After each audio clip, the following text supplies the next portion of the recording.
Hello, in this video I want to show you how to highlight lootable items in Baldur's Gate 3.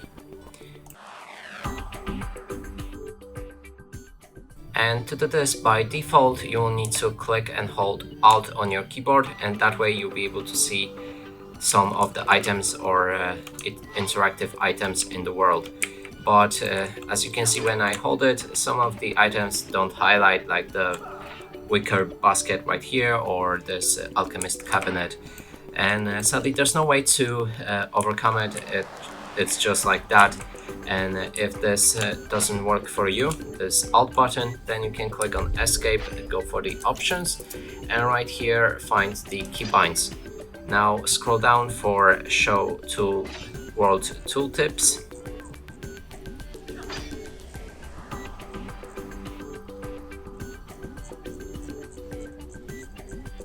Okay, I think I overscrolled it. Okay, it's right here.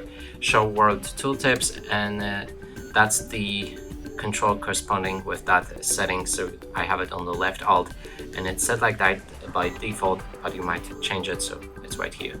And that's it for this video. Hope you like it. Please consider subscribing to our channel, leave a like and a comment below.